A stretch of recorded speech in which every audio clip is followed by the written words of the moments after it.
Gabon guztioi, hemen gaude, Eusko Ikaskuntzaren mahai ingurutan, non eta Radio Vitorian.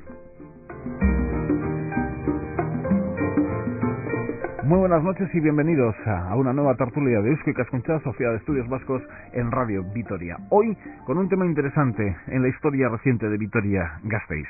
Si no escuchen, la familia Fournier. Con dos invitados. A mi izquierda, Elizabeth Ochoa Derive. Elizabeth es responsable de Guías Artea. Elizabeth Gabón, muy buenas noches. Buenas noches. Bueno, creo que lo tuyo, tengo la impresión, no nos conocemos, pero tengo la impresión por lo que he oído hablar de ti, he leído o te he escuchado en alguna ocasión, que lo tuyo no tiene que ver con monto una empresa y contrato a unos trabajadores. Te quiero decir, no sé si eres la empresaria o no, en el caso de Guías Artea, pero desde luego tú has estado a pie de obra antes que en otros cometidos. Pues sí, casi como suelen decir en mi empresa, a mí me toca desde la señora de la limpieza hasta lo que haga falta, porque sí, durante muchos años he estado de pie de obra, pero muy de pie de obra. ¿Haciendo visitas guiadas o de guía por cualquier punto de Álava? Pues por cualquier punto de Álava, incluso del País Vasco, pero sí, me ha tocado viajar mucho, conocer mucho y enriquecerme mucho. Incluso abriendo una materia en Álava, hasta entonces que estaba prácticamente sin ninguna experiencia en el camino de las visitas guiadas, de hacer recorridos históricos por el territorio alavés, de mostrar a quien viene y también al que vive en Álava lo que tenemos. Hombre, tanto como que no había cosas, siempre ha habido cosas. Lo que pasa es que así de una manera continua y de una forma un poco, a mí me preocupaba desde siempre el conocimiento, y sobre todo acercar el conocimiento a la gente, pero de una forma que lo entendiese, porque muchas veces ocurre que la gente viene a hacer visitas, vas a cualquier sitio y notas más bien que te sueltan un rollo y que no te has quedado con nada de lo que te cuentan. Entonces yo sí que quería que la gente cuando esté y disfrute, aprenda, pero sobre todo que luego se lleve un buen recuerdo de todo lo que ha visto. Y Félix López, jefe de museos de la Diputación Foral de Álava. Félix López, Gabón, buenas noches. Gabón. Bueno, la relación de los Fournier con Álava, el primer contacto, el primer Fournier en Vitoria-Gasteiz en Álava, ¿de qué año es y quién fue? Vamos a ver, creo que exactamente es el año 1868 cuando Heraclio Fournier, procedente de la familia Fournier de Burgos, hay que decir que antes, previamente, se ha instalado en Burgos, llega a Vitoria y llega a lo que sabe hacer, impresión, y la impresión dentro de la impresión, el tema de las cartas. Por lo tanto, era una familia francesa que el primer contacto que tiene con la península ibérica es Burgos. Burgos, sí. Cuando los movimientos previos o cuando el tema de la revolución salen de París, son impresores en París y entonces vienen a Burgos, se instala en Burgos, creo que es de nombre François Fournier. François Fournier. Se instala en Burgos, se casa con una burgalesa, tiene un hijo que es el que le sigue un poco las pautas, creo que es un tal Lázaro, y Lázaro tiene varios hijos, entre ellos Heraclio, que viene a Vitoria, y a partir de ahí la fama de Vitoria es superior a la de Burgos, pues que quizás se especifica más el tema del naipe, se especializa, más en el tema del naipe, y nace ya ese protagonismo de Vitoria, capital mundial del naipe. Por lo tanto, quien viene a Vitoria es Heraclio Fournier. ¿Y sus padres se quedan en Burgos? Sí, sus padres y su hermano se quedan en Burgos con el taller. Braulio es el mayor de la familia y se queda con el taller ahí en Burgos. Y luego Heraclio sí que viene y la primera intentona que hace la hace en un sitio precioso en Vitoria, en la Plaza Nueva, en la Plaza de España. Entonces allí monta su primer, porque todavía no se puede, yo creo, ni llamar fábrica, era un pequeño taller que prepara la primera baraja, y la primera baraja de Fournier realmente a mí me sorprende que siendo la primera ya le dan un premio, o sea que este hombre tenía ya trazas desde el primer momento. 21 años. Con 21 años instala ese primer taller. Sí. Le dan el premio en París en el, ¿cómo se llama la feria o la exposición universal de París? Le dan el premio ese naipe y lo saca de aquí, de Vitoria. Bueno, desde luego que superó, por lo tanto, en fama y luego en creación de empresa y en el futuro de lo que fue Heraclio Fournier, a lo que dejó en Burgos, a lo que hizo esa parte de la familia con sus padres y algún hermano. Hombre, hay que reconocer que toda la familia Fournier de Vitoria han sido pioneros en muchísimas cosas, y una de las cosas buenas que tiene, vamos a vender el naipe de Fournier, tiene algo que no tienen los demás naipes. Utiliza, en un primer momento empiezan a utilizar un material que antes no se utilizaba, que es papel de cartulina, más durito, y además un barniz especial que lo venden como lavable. Se puede pasar en una esponja en el naipe, no pasa nada, es mucho más duradero, y el barniz solamente lo conocen el director de la empresa y el químico. Entonces, pues es como el secreto de la Coca-Cola, algo que no está nada, como se suele decir, no es nada conocido, bueno, pero muy importante. Es un sistema revolucionario porque el naipe era un naipe, aparte del juego, el ocio y tal, pero en el juego se iban muchas fortunas. Entonces, la forma de librar, hacer un naipe durable, pero a la vez invisible, digamos, para el que está enfrente, se lo inventa Fournier. Redondeo de las puntas, etcétera, y le da un barniz, como bien ha dicho Elizabeth, le da un barniz que, digamos, esa es la especificidad, la cartulina y el barniz, especificidad de la fábrica Fournier. ¿Y dónde está esa baraja de 1870? ¿Sabéis? Sí, tenemos en el Museo de los Naipes. ¿Cómo no? Esa baraja está en el Museo Fournier de Naipes. La que ganó. La que ganó el premio, esa es, todavía figura ahí, el premio de mil, creo que es, ya he dicho antes, 1879, exactamente. Además tenemos una maravillosa réplica. Posteriormente, con todo el tema del centenario de la muerte de Fournier y demás, se ha hecho réplicas, y está la baraja más grande del mundo, que también está en el Museo de los Naipes, y en ella además está la cara de Fournier, que era una cosa que yo en los libros me pasaba la vida buscándolo, y yo decía, ¿cómo sería Fournier? Y al final en el museo tenemos no solo la imagen de Fournier de joven, sino también de mayor, que oye, si alguien tiene curiosidad, está en el segundo piso para echarle un vistacillo. Ha cambiado mucho esa baraja, la que luego hemos conocido, es muy diferente a la actual, la típica, la clásica. Hombre, la evolución del naipe ha sido muy importante, no solamente en la composición de la cartulina, sino en el diseño. No en vano, una de las cosas buenas que hace Fournier es unirse o implicar en el diseño a profesores y alumnos como Díaz Olano, de la famosa escuela de dibujo, ¿no? Que existía. Entonces, une a la producción ese diseño, y poco a poco evoluciona y se hace el naipe conocidos por todo, el naipe de Fournier, que alguna vez en broma hemos comentado, daríamos un premio especial al que cambie de formato, el que cambie de diseño y se olvide el anterior. Yo creo que es imposible, porque se ha intentado desde todas las fabricantes, todas las fábricas, para hacerle la competencia a Fournier, y ha sido imposible. En este momento el naipe que ha perdurado sobre el resto ha sido el clásico que todos conocemos. ¿Y de cuándo puede datar ese diseño que vemos de oros, copas, bastos y en este caso también espadas? 1892 es el diseño más o menos el actual, porque hicieron uno en 1888, pero tiene un pequeño problema. Los dos reyes, creo que es el de copas y el de bastos, llevan la falda corta, y es una pequeña falta de respeto. Entonces terminan alargándole y cambiándole un poquito más el diseño, pero las copas, los bastos, las espadas y los oros realmente provienen de antes. Es una especie de reminiscencia de la época medieval, porque todo ello representa las clases sociales. Entonces es una cosa como muy muy singular, porque tienen su significado, no es una cosa así. Explícanos. Bueno, los bastos en realidad son el pueblo llano. Ya sabes que la Edad Media está organizada de forma jerárquica, entonces por eso están en la parte de abajo. Además, normalmente es el pueblo llano, que es como se defendían con los bastones. Luego tendríamos las espadas, que son los caballeros, un poco que se dedican a la guerra. Luego estaría el clero con las copas, que aquí la gente suele ser muy mal pensada porque se suele reír, y no es que se beban el vino, sino que realmente no había bodegas, y en los monasterios es donde se hacía el vino, por eso se representan con las copas. Y los oros, algunos yo he oído hablar de comerciantes, pero en la Edad Media los comerciantes todavía no tenían una importancia, era la nobleza la que tenía el oro, y es un poco más o menos la representación, pues eso, de cuando aparece en Occidente el tema de los naipes. No me he creído una cosa. ¿Qué? Que si en los monasterios hacían el vino no probaban ni gota de vino. Bueno, eso ya. Me imagino que lo probarían. Sí, Intentarían hacer cada vez mejor vino, lo cual es de agradecer. Para ahora tenemos el actual, que yo creo que es muy bueno, sobre todo en La Rioja. Grandes cantadores.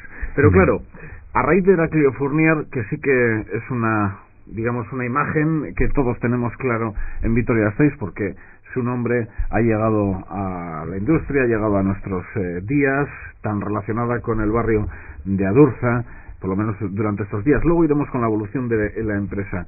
Pero a raíz de Heraclio Fournier, no es el único Fournier conocido, y es aquí donde yo creo que los alaveses nos montamos cierto follón, porque empezamos a escuchar el apellido Fournier con diversos nombres de pilas diversos y que prácticamente todos han hecho algo. Bueno, Heraclio Fournier, está claro quién era, y de Heraclio Fournier llegaron otros. Hombre, todos sus descendientes. Bueno, de Heraclio Fournier, digamos, tiene hijos, pero el que normalmente lleva la tradición y hereda un poco el oficio de impresor del naipe es su nieto, Félix Alfaro Fournier. Parece ser que o Heraclio no se llevaba bien con sus hijos o no los consideraba suficientemente hábiles como para llevar una industria o la industria que él había creado. Y don Félix Alfaro Fournier, creo que es aproximadamente con unos 20 años, se hace cargo de la fábrica. Y no solamente de la fábrica, sino del coleccionismo también. Empieza a coleccionar. Parece ser que la tradición dice que cuando hereda el despacho de su abuelo, abre el cajón y se encuentra dos naipes mitológicos que su abuelo guardaba con una predisposición, digamos, de conservarlo y tal. Y a partir de ahí nace el coleccionismo de don Félix sobre el naipe, porque hay que olvidar que era buen coleccionista de sellos, muy buen coleccionista de sellos. Así que es el nieto. Félix Alfaro Fournier. Y otra cosa que ahora mismo me doy cuenta que puede complicar la situación es pensar si Alfaro es apellido o es nombre propio. No, es el nombre de su padre. En realidad pertenecía a una de las hijas de Fournier, que se casa con Alfaro, que era una familia importante. Creo que tenía una empresa de telas como de saco o una cosa así, y debía de ser una familia también importante en la ciudad. Por lo tanto, claro, Félix Alfaro Fournier es hijo de una hija de Heraclio. Sí, de una hija de Heraclio Fournier. Pero además que de ese matrimonio no solamente nace Félix, que es un hombre muy importante, que además del coleccionismo le debemos varios de los museos de esta ciudad. En realidad nace su otro hermano, es Heraclio Agapito Fournier, Alfaro Fournier, que ese ya sí que da lugar a confusiones porque se llama igual que su abuelo, Heraclio. Y este hombre fue un portento, que además se le conoce muy poco en Vitoria, y fue un portento de la aviación. Pues no sé si con 18 añitos consigue ya su carnet de aviador y se dedica no solo a pilotar, que parece ser que era el momento de la fiebre de los aviones, sino que se dedica a crear. Hay aviones, si tú te metes en Google y pones Alfaro, hay una serie de aviones que creó este hombre en Estados Unidos y que tienen su nombre. El aeroclub, uno de los aeroclubes de Vitoria lleva su nombre, precisamente, un hombre relacionado, como decías, con la aviación y hermano de Félix Alfaro Fournier. Luego hay otro hermano de Félix Alfaro Fournier que a veces no somos justos en la medida, digamos, una personalidad oculta a otras que han trabajado con él. En la medida yo le conocí fue a don Ramón Alfaro Fournier. Yo creo que fue una persona que trabajó codo a codo con don Félix, digamos, aceptaba la hegemonía o el liderazgo de don Félix, pero ha trabajado muy estrechamente con el propio Félix, su hermano, ¿no? Así que otro hermano, Ramón Alfaro Fournier. Bueno, poquito a poquito vamos aclarando cuestiones. Y nos quedaría, tal vez, de los poquitos que tienen calle en la ciudad, Tomás Alfaro Fournier, que este fue un gran historiador. Hay unos libros maravillosos de él que hacen una visión de la historia de Vitoria maravillosa, y además fue pintor. Hermano de Félix y nieto también de Heraclio. Exacto. Fue una familia, yo creo, muy fructífera a nivel de diferentes ámbitos. Tocaron muchísimos palos, pero en todos fueron muy sobresalientes cada uno de ellos. Desde luego que me imagino que en el tema empresarial tuvieron suerte y problemas económicos no tuvieron. Se convirtieron en una de las familias potentes, digamos, de la ciudad. No solamente de la ciudad, sino que posteriormente a la guerra, el Fournier es la empresa del Estado que más exporta al extranjero. Me hablas ya de 1939. A partir del 39, por decir de alguna forma, ¿no? Es la empresa que más exporta al extranjero, no solamente el naipe, sino el tema del trabajar el sello, que lo estuvo trabajando mucho tiempo, ¿no? El papel moneda, pero parece ser que ahí no tiene suerte o no se orienta suficientemente o hay otros intereses y el papel moneda lo lleva a la fábrica de moneda de timbre. Pero quiero decirte que no sé, Fournier ha sido una empresa puntera y además muy relacionado con la propia industria alavesa, la industria y la enseñanza. Jesús Obrero promovió gente con una formación en máquinas y en diseño, etcétera, y igual que las escuelas de oficios, y pasaron luego a trabajar en Fournier. Y además en los años 40, por ejemplo, las naiperas en Vitoria eran consideradas casi como un estatus social, estaban muy bien vistas, eran mujeres. Fournier, la fábrica, fue creo que la primera fábrica en España en tener mayor porcentaje de mujeres trabajando que de hombres. Tiene una explicación clara, y es que las mujeres tenemos las manos más pequeñas y para el tema de las barajas, de tener que meterlas en cajas y demás, era mucho más fácil utilizar mujeres que hombres. Pero parece ser que es que tenían un estatus en un momento en el que la mujer, además, el tema del trabajo era más complejo. Bueno, pues las mujeres que trabajaban en naipes tenían, ya digo, una fama muy, muy bien merecida. Desde luego que ya hemos aclarado un poco el berenjenal que quien les habla tenía alrededor de los Fournier, porque aparte de los nietos de Heraclio, esto es, de Félix Alfaro, de Heraclio Alfaro, de Tomás Alfaro y de Ramón Alfaro, posteriormente los Fournier, ha habido también Fournier de primera línea en la ciudad, digamos muy muy conocidos. Bueno, el hijo de don Félix está en un momento llevando también la fábrica a la muerte de su padre, ¿no? Pero digamos ya es cuando empiezan los problemas estructurales o la adaptación a la evolución industrial del naipe, la competencia un poco, digamos, extranjera y sobre todo posteriormente la americana. Entonces, pues bueno, es una fábrica que ahí es donde... ¿Y ahí de qué año nos estás hablando ya con el hijo de Félix?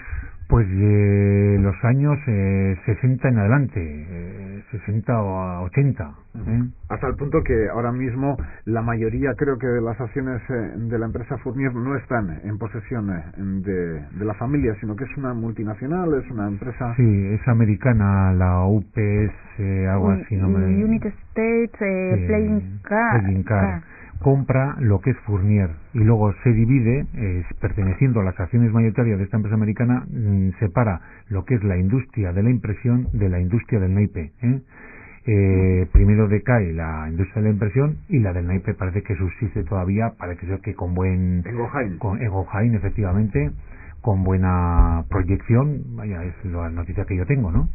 Y con porcentaje todavía de participación familiar, digamos, ¿o familia no? Sí que tiene, pero creo que poca. Muy en relación, poca. La menos mayoritaria es los americanos. Ha pasado con alguna otra empresa alavesa, por ejemplo, Cash, ¿no? El conocido Cash, como tuvo también una reconversión en ese sentido. Vamos con las ubicaciones, porque nos decía Elizabeth, Plaza Nueva, 1870 produjo una baraja diseñada en colaboración con Antonio Rius.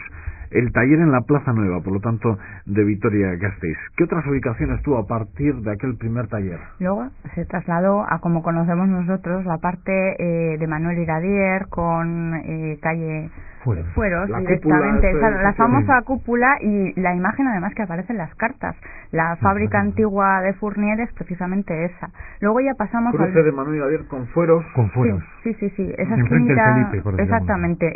Esa esquinita que tiene la cúpula, que es tan preciosa, ahí tenía su fábrica, y luego posteriormente se pasa al barrio de Adurza, que es ahí, además de la fábrica, creo que tenían casa también en la zona. Y pues aquello ya era campo, ¿no? Era lejos, eso ya muy estaba lejos. a las afueras. Hombre, tenía la referencia del ferrocarril muy cercano, ¿no? Parece mentira porque, claro, aquello estaba muy lejos, efectivamente, estaba muy lejos, aunque hay que decir... Hombre, era el barrio de San Cristóbal. Sí, la quinta parroquia, ¿no? Que se suele decir. Cristóbal, lo que pasa es que da una visión de lo que es el crecimiento de Vitoria, pues bastante real. Hemos cortado, Elizabeth. No pasa nada. Sí, se van a Durza y luego ya posteriormente, si no me equivoco, al polígono de Gojain. En esa evolución no han sido tantas las ubicaciones tampoco, ¿eh? 4 nos has citado, ¿sí? Y en Heraclio Fournier, en Adurza, ¿cuántos trabajadores pudo llegar a tener? Más o menos. Pues no lo sé, pero yo creo que más de 200 sí. Una de las empresas en su momento más importantes de Vitoria. Aranzábal, Fournier, Ajuria. Yo creo que las empresas, efectivamente. Claro, ahí está. ¿Sí? Y es que no eran muchas las empresas por aquel entonces en Vitoria-Gasteiz. La industrialización llegó mucho más tarde, industrialización tardía se suele decir. ¿Y cómo era la mano de obra? ¿Se necesitaba algún tipo de formación? ¿Estaba relacionada con la formación profesional? ¿Las personas que entraban a trabajar en Fournier? Hombre, mira, yo creo que los pasos de la impresión siempre necesitan mano de obra relativamente experta, porque el grabado, la litografía, el OSEP, necesita gente que sepa darle el color apropiado, cogerle bien el punto para que no aparezcan, porque son distintas pasadas que hacen sobre el mismo naipe. Si tú lo colocas mal, caput, el naipe está malo a tirar, a romper, ¿no? Y eso sí que le sirvió muy bien a la fábrica Fournier la tradición también pictórica de la escuela de arte de oficios, bueno, la escuela de dibujo, la escuela de arte de oficios y lo que es Jesús Obrero, que conocemos todos. Luego había otra parte que era la de ya mecánica, de meter en cajas y todo ese tipo de cosas, que ya no era especializada, pero sí que hoy en día serían diseñadores e impresores, pero antes se llamaban de otras maneras. ¿Qué se imprimía allí? Aparte de cartas, ¿habéis conocido libros? Claro, libros. Lo que pasa es que ahora no nos acordamos, pero creo que varias ediciones de la Espasa Calpe se han hecho ahí. Grandes. Claro, Fournier, una de las cosas buenas que tiene es, para la industria en Vitoria, es que se dedica a grandes tiradas y grandes enciclopedias, y cuando hay catálogos o libros de menor tirada y más pequeños, pues Fournier no lo hace y lo cede a empresas de Vitoria. ¿Qué es lo que pasa? Que a la sombra de Fournier ha nacido otra serie de empresas de impresión, por eso es tan famosa, pues que te decía yo, Eva Graf, Santa María, bueno, y hay miles que han nacido a la sombra de Fournier, y luego a la larga le ha hecho competencia, ¿no? Siempre se suele decir que el mayor fracaso igual de la fábrica, claro, lo vemos ahora el día de hoy, fue comprar una super máquina de impresión que la compraron en Suiza por ahí, que no tuvo, digamos, no tenía tiempo para explotarse. Era una máquina tan buena que no necesitaba estar tirando permanentemente. Claro, si no hay publicaciones, pues, pero siempre. ¿Se llegó a publicar alguna, no sé, el Norte Express se imprimía allí o no? Yo he conocido el Norte Express con la propia maquinaria en la calle, creo que es Fueros, por ahí estaba, la propia maquinaria. No lo sé si se tiraría en Fournier. Quizás es factible que se tiraría en Fournier, pero bueno, la mayoría de los libros, los del museo, los grandes libros del Museo de Bellas Artes, de Armería, Arqueología, se editaron allí.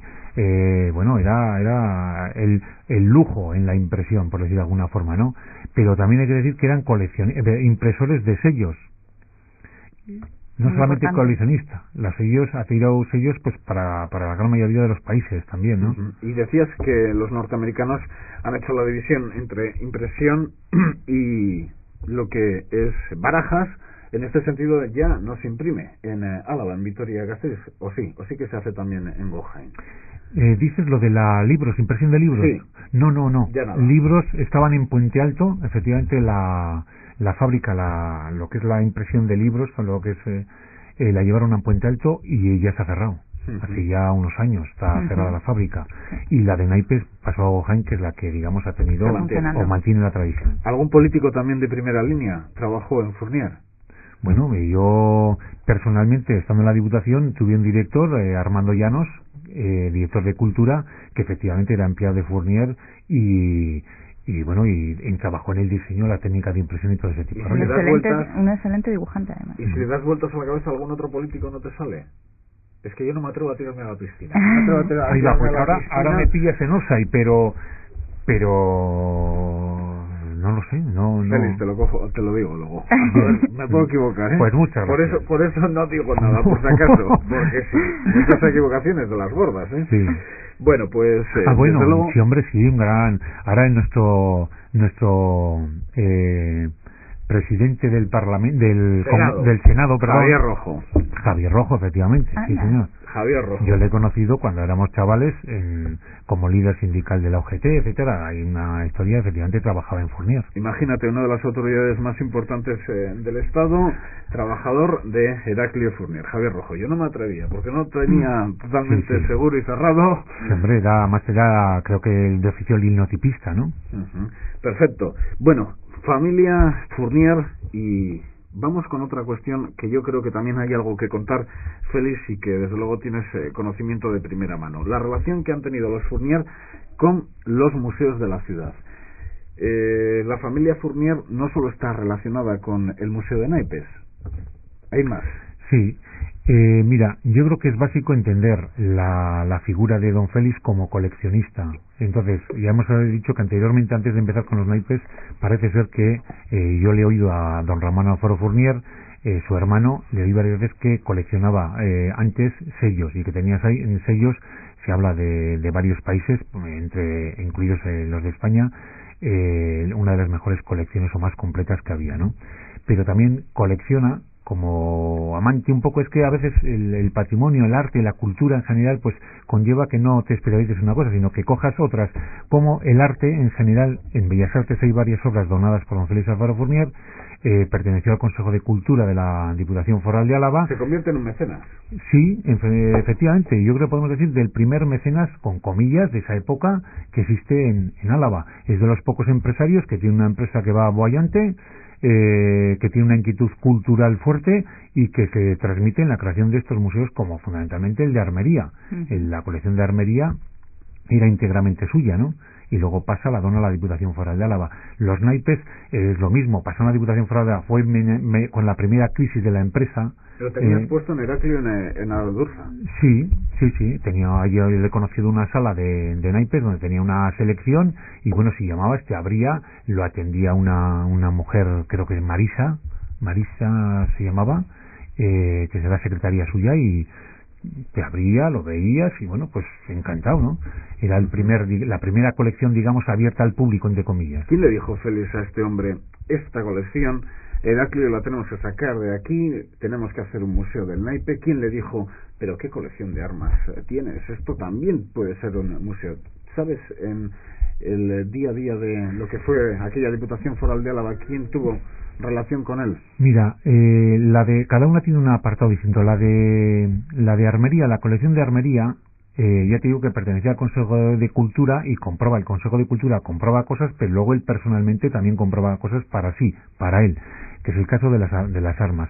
Y en el 75, cuando se remodelan varios museos de la Diputación Foral de Álava, porque anteriormente estaban todos en Bellas Artes, se remodela el museo, y entonces y había armas efectivamente también. Es cuando ya se expone propiamente la colección tal en un lugar profesamente para él. Y el Lendakari estaba en Ajurianea. No, Ajurianea entonces era el Colegio de las Escolapias. Efectivamente. Y lo que es el Museo de Armería, que era un frontón. Frontón. A veces mira cómo se adaptan, no solamente ahora una fábrica en arte contemporáneo, se ha adaptado fábricas, pabellones, etcétera, sino que es el primer, digamos, la adaptación de un uso distinto para museo. Y teníais allí de todo en el Museo de Bellas Artes. No sé si estaba en el 75 andabas por allí. No, yo entré en el 80, creo, 80, por ahí. Allí había de todo entonces, naipe, cuadros, armas. Yo le he conocido estudiando, nos llevaban a ver el Museo de Bellas Artes, y lo he conocido como archivo, biblioteca, Museo de Armería, de Bellas Artes, de arqueología, un poco como hemos dicho el museo general, ¿no? Con un concepto decimonónico del saber, efectivamente. Eso sería el museo general, el museo de todas las cosas. Y entonces se ordenó y alguien en el 75 sale Armería, y posteriormente el de naipes, creo que es en la legislatura que estaba diputado de Cultura Peli Martín en la Torre, hay la primera remodelación empresarial de Fournier, se vende a la Diputación Foral de Álava, parece ser con un precio simbólico que eran básicamente cerca de 300 millones de pesetas toda la colección. En el año, pues, no sé, los años 70 por ahí. Creo que es incalculable la colección de Fournier. Hay obras allí, tenemos desde la primera baraja que se conserva de Occidente, hay barajas hechas en oro, en plata. Voy a vender un poquito. Tenemos incluso una de las barajas que utilizó James Bond en una de sus películas, o sea que es incalculable el valor. A mí me ha pasado de llevar, por ejemplo, gente de Hong Kong, gente que dices no va a conocer, no va a saber, y llegan y se quedan maravillados porque nuestras barajas las conocen en todas partes del mundo. Hay una leyenda, ahondando en lo que dice Elizabeth, bueno, una leyenda, no, parece que es real, eso lo ha contado Manu Leguineche, en un país de África, no me acuerdo ahora cuál era, va de, pues ahí va con la cámara por todas las partes, pues bueno, va a un país africano, corresponsal, y empieza a sacar, se encuentra en una aduana entre un país y otro, pues un señor, y le echa alto y no le deja pasar. Y la gente va enseñando los pasaportes, un americano, un tal, y de repente saca el pasaporte y una baraja que llevaba una baraja de Fournier. ¡Ah, Victoria! Le dice el guardia, ¿no? Y a él le deja personalmente pasar. Efectivamente. Desde luego y le enseñó una baraja que él tenía de Vitoria, impresión Vitoria. Desde luego que es uno de los elementos que en cualquier lugar del planeta nos podemos encontrar. Ese nombre de Vitoria en la baraja de Fournier. En el ranking de museos, porque Félix tiene el propio, el jefe de museos, y él tiene su propio ranking, pero en el ranking de visitas de vuestro trabajo, el Palacio de Bendaña, ¿qué supone en Vitoria en la actualidad? Es muy importante porque la gente además lo conoce y lo quiere visitar. Dentro, para que te hagas una idea de todas las visitas que tenemos, incluso hicimos una especializada para Fournier, pero dentro de la visita, de todo el abanico que hay, la visita tradicional es la visita al casco medieval, la visita que todo el mundo viene a ver, y dentro de esa visita nosotros incorporamos la visita al Museo de los Naipes. Es más, el lunes, que es el día de descanso, tenemos que hacer auténticas virguerías, porque la gente quiere ver el Museo de los Naipes de Fournier. ¿Qué les decís con las pintadas fuera en la calle Cuchillería y demás? ¿Les decís typical basque? Hay que tener, como se suele decir, mucho tacto en ese sentido, porque claro, te vienen gente de diferentes lugares. Por ejemplo, la gente de Cataluña es bastante más tolerante que, por ejemplo, gente de la zona más del sur. Pero hay que tener, a mí, mientras que haya pintadas que no sean alusivas, vamos muy contentos. Pero me acuerdo el verano pasado que había unas pintadas en el frente del Museo de Naipes de no somos españoles ni franceses, somos vascos, iros fuera. Esa frase a los turistas les sentaba muy mal, porque no entendían a qué aludían a ellos directamente. Entonces las demás pintadas, bueno, pues normalmente se suele entender y la gente tampoco. Vitoria es una ciudad muy limpia y excepto 2 o 3 calles no encuentras tampoco. La verdad es que es muy difícil de entender que alguien piensa que va a conseguir nada ensuciando su patrimonio. Félix. Pues mira, yo comentaría, que hace daño a alguien, o que arregla algo, o que... Creo que mucha gente las que trabajamos con el tema del patrimonio y no, pues lo que procuras es mantenerlo. Y más en este momento, que te digo, en este momento que se tiende a la globalización de los temas, los museos van a realizar o van a tener que realizar una función de protección ante lo global de lo particular. Quiere decir que el museo, yo creo que al revés, habría que mirarlo más como conservantes de nuestra cultura propia, porque si no lo conservan los museos, ¿quién va a conservar ante la globalización? Nadie. Y es una tristeza además porque es parte de tu origen, parte de tu historia y la estás destrozando. Entonces es una cosa que da muchísima tristeza porque cada vez que hay que limpiar una pintada se hace un daño importante al edificio. Y la apuesta de el Museo de Arqueología junto al Museo de Naipes, ¿por qué esa apuesta, Félix? Mira, hace ya años y años, proyectos han hecho muchos y unos siguen adelante, otros no. Se pensó en donde estaba Bendaña y esa parcela que va a ir el Museo de Arqueología, hacer un museo de las colecciones. Entonces, que predominara el naipe sobre cerámica, armería, todas esas colecciones un poco desperdigadas y perdidas que la unidad la tenían porque eran colecciones históricas, por decir alguna parte. Bien, cuando llegan los poemas de arqueología, que revienta ya, no puede más, entonces el único espacio que teníamos disponible era lo de Bendaña, y ahí se empieza al primer proyecto de adaptar el espacio libre, porque había una mezquita, se negocia con la mezquita, etcétera, etcétera, es muy largo, para dedicarlo al Museo de Arqueología y tener los dos museos, el Museo de Arqueología y el Museo del Naipe. Con instalaciones comunes incluso. Bueno, hay servicios que van a ser comunes y el resto cada uno son museos hasta que no se organice de forma distinta, son museos totalmente distintos, ¿no? Yo creo además que sería un error el Museo del Naipe taparlo encubrirlo con otra gran joya, porque una de las cosas más peculiares que tiene el Museo de Naipes es que es un museo de carácter internacional. Es un carácter de origen doméstico, porque nace en Vitoria propiamente, con una repercusión internacional muy fuerte. Lo del más eslogan, que local, igual incluso. Mucho más, porque el eslogan de A Vitoria Barajas, hace ya mucho tiempo, es un eslogan que es así. He comentado lo de Manuel Erinetxe, pero si tú hablas con cualquier alemán, pero ya que vienen, antes yo me acuerdo cuando venían a la Samárica artistas, querían visitar naipes, porque les habían oído hablar. Es que el naipe tiene mucha temática, se puede hablar mucho tiempo sobre el naipe, ¿no? No solamente los procesos industriales, sino las temáticas, y más entendiendo que la gente hasta el siglo XIX o XX, casi por decir de alguna forma, pues había un analfabetismo atroz, o sea, no iban a la escuela, no había educación, una enseñanza obligatoria. Entonces la única forma de ver las cosas es visualmente, y si no, ahí están todos los naipes políticos del siglo del siglo XIX, que bueno, es una maravilla para entender la política. ¿Ves? Ahora igual tienes que leer un periódico para saber quién es el político que más prestigio tiene en este momento o no. Tú ves un naipe y ves a uno sentado con un león flaco y el otro con un toro imponente, y dices, joder, no tengo ninguna duda quién es el político que manda en ese momento. Está muy bien, porque hay unas barajas increíbles. Hay una baraja rusa concretamente que la dividen en 4 trocitos y tiene la carta, el traje regional, el escudo de la región, luego las provincias que componen la región, y detrás están los mapas regionales. O sea que en lo que es un naipe te da una información casi como de una enciclopedia.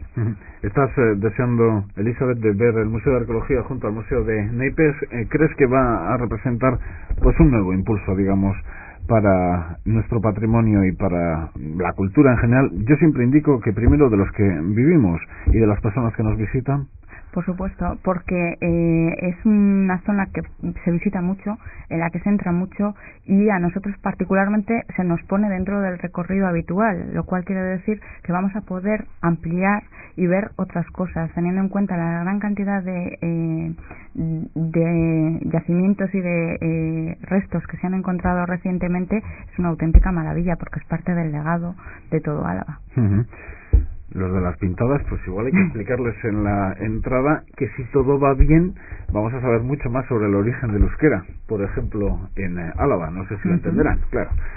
Bueno, el caso es que en este sentido sobre los locales, las personas que vivimos, trabajamos y al final de nuestros días también nos vamos de aquí, me llamó muchísimo la atención hace unos años en esto de la feria del casco medieval, cuando se convierte Vitoria-Gasteiz en esa imagen medieval en el mes de septiembre, como unas señoras paseaban pues por la zona de la nevera que ha descubierto Agustín Azcárate y su equipo en Fray Zacarías, en el edificio donde está Educación, por ejemplo, ahora mismo, y en una zona que va a ser noticia también en próximas fechas, porque ese paño de la muralla todavía hay que arreglar, ¿no? Y como una señora le decía a la otra, parece mentira, somos de toda la vida de Vitoria y nunca habíamos paseado por esta zona de Vitoria. Gente de Vitoria que no ha paseado por puntos del casco viejo, del casco medieval. Vitoria-Gasteiz ha dado la espalda al casco viejo. Pues yo tengo mis dudas. Vamos a ver, no es que quiera ser ni crítico ni no crítico. Yo desearía que un patrimonio se ponga en valor, pero para que un patrimonio se ponga en valor y tenga una repercusión posterior, primero que tiene que conocerlo es el propio ciudadano, sentirlo como propio, y difundirlo de alguna forma, ¿no? Para esto, ¿qué tiene que hacer el ciudadano? Visitar visitar el casco histórico. Yo creo que en este momento el casco histórico de Vitoria no es visitado por los propios vitorianos. Me da la ligera impresión, ¿eh? Ahí, bueno, se puede hablar más en profundidad, Elizabeth igual tiene datos, ¿no? Sin embargo, por ejemplo, sí que es cierto lo que dice, que visitas guiadas, sobre todo de gente de fuera de Vitoria, lo primero que van es al casco histórico, porque la imagen de la catedral, el museo, el casco histórico, pues llama, atrae, ¿no? El problema que tiene el casco histórico es que nosotros cuando salimos a hacer algo a la ciudad vamos a comprar, vamos a tomar algo, vamos a las terrazas, y el casco no está organizado de esa manera. Entonces el que sube al casco es para ir a ver patrimonio. Lo que sí que está pasando en los últimos años, y yo tengo que reconocer que a mí particularmente me agrada mucho, es que la gente de la propia ciudad le ha quitado un poco el miedo a hacer turismo dentro de Vitoria, a conocer su propio patrimonio, porque antes sí que venían, eso siempre lo suelo comentar, porque solían venir con los amigos a los cuales casi arrastraban a hacer la visita porque les daba vergüenza que alguien de, pues algún vecino le dijera, pero ¿qué haces aquí? ¿No conoces Vitoria? Es algo que al principio los vitorianos tenían como muy era algo como muy nuestro, te decían, pero ¿cómo que no conoces Vitoria? Y a la otra persona le daba vergüenza. Hoy en día yo creo que la gente ya se está dando cuenta que sí conoces Vitoria, pero que puedes conocerla mejor. Entonces, claro, yo sí creo que tiene razón. Yo creo que necesita, el casco histórico necesita estabilizar servicios, pero servicios de cara no solamente para el propio habitante del casco histórico, sino servicios de fuera. Yo me acuerdo cuando era chaval y todos poteábamos por la Cuchi y compañía, equipos de renombrón, comían y cenaban en el Parral, en los Riojanos, en el Gasteiz. Yo ahora eso no se ve. Sí que me gustaría... Pero los propios vitorianos convirtieron el centro de la ciudad no la Cuchi, sino la calle Dato, Le Sánchez. Los propios vitorianos han convertido el centro de la ciudad en otro punto. Claro, ¿no? Sí que me gustaría pues tener, es decir, algunas veces tú mismo, si quedas a cenar, pues difícilmente en el Ejarazu, me acuerdo que salíamos a quedar y tal, pero ya difícilmente seleccionas ya esos bares. ¿Por qué? Pues algo es lo que está pasando. Sí que me gustaría también que cuando vengan estas personas, pues un escritor, etcétera, pues que se pasaran por el casco histórico a horas no del mediodía, sino porque eso anima, digo que es una forma de animar, o que cenarían, comerían en el propio casco histórico, porque quiere decir que habría servicios y esos servicios, digamos, pues bueno, atraerían gente. Es un tema... Bueno, se nos queda algo pendiente de los Fournier. Parece mentira que una familia con tanto recorrido, pues a nuestros días ahora mismo, los Fournier, digamos, que han no desaparecido porque tienen que estar ahí, pero no hay ninguno que sea conocido, digamos, por diferentes materias. No, yo conozco personalmente a hijos de don Félix y a hijos de don Ramón. Tienen ya su oficio particular, sus propias empresas o compañías, y bueno, a eso se dedican de forma como un ciudadano normal y corriente. Sí. Sin embargo, pues han escrito pues capítulos muy importantes de la historia reciente del siglo XX y finales del XIX. Porque en ese sentido, cuando realicéis una visita, ¿hay alguna cosa que se nos ha pasado donde estén relacionados los Fournier? No sé, si han tenido, por ejemplo, alguna relación con el Deportivo Alavés en algún momento, o en alguna otra materia. Una cosa curiosa que sí que trajeron de innovación a Vitoria fue que Fournier trajo el primer teléfono a la ciudad. Pero vamos, así, excepto en temas de su empresa, o como hemos hablado, temas de aviones, o a nivel de pintura, el resto y de colecciones, que ya es bastante, el tema de todos los museos importantes de la ciudad, tienen algo que ver con la familia Fournier. Realmente otros hitos así importantes no se suelen, si lo tuvieron, no se suelen conocer. Bueno, ahí ahora me acuerdo una anécdota. Don Félix Alfaro Fournier le gustaban mucho, era un mecenas y era protector de artistas, no solamente de pintor y tal, sino de toreros, porque creo que le gustan mucho los toros, y hubo un torero, ahora no me acuerdo personalmente, y había un torero que era muy protegido de don Félix y le acompañaba a corridas por ahí fuera, sí. Un taurino, por lo tanto, Félix Alfaro Fournier. Pues hasta aquí la familia Fournier, que representa tanto en la historia reciente de Vitoria-Gasteiz. Félix López, jefe de museos de la Diputación Foral de Álava, y Elizabeth Ochoa Derive, responsable de Guías Artea. A los dos, muchas gracias.